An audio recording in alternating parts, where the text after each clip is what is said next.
Nous avons plus d'informations concernant la prise d'otage dans une église près de Rouen, à Saint-Étienne-du-Rouvray. Prise d'otage qui est maintenant terminée. Les 2 forcenés ont été neutralisés par les forces de l'ordre. On est en ligne avec Jean-Marc Pitt, journaliste à France 3.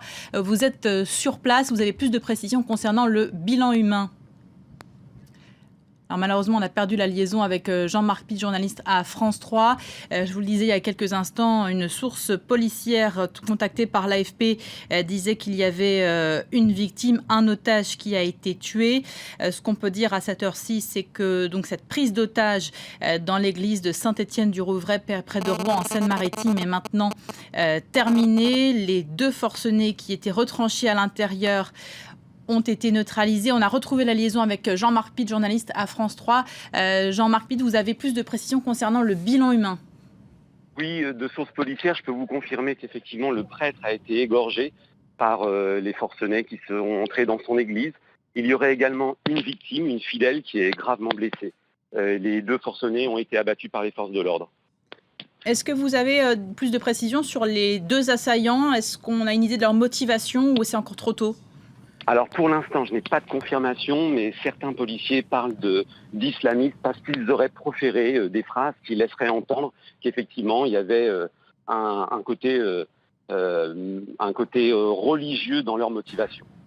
Est-ce que vous pouvez nous parler de cette commune de Saint-Étienne-du-Rouvray, près de Rouen, de l'église où ça a eu lieu? Quel est le contexte sur place?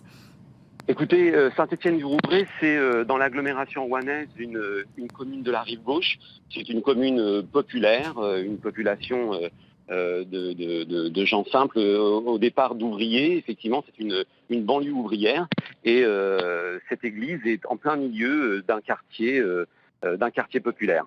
C'est pas un quartier jugé difficile? Saint-Étienne-du-Rouvray est une commune, comme je vous le disais, de la banlieue populaire de Rouen. Il y a eu quelquefois des événements un petit peu compliqués dans certains quartiers HLM, mais ces derniers temps, il ne s'est rien passé d'important, de dangereux dans cette commune. Plusieurs représentants du gouvernement sont attendus sur place. On apprend que François Hollande va se rendre à Saint-Étienne-du-Rouvray. Est-ce que vous avez d'autres informations? Pas sur la venue du tout de personnalité, parce que je suis arrivé sur place il y a maintenant à peu près 3/4 d'heure.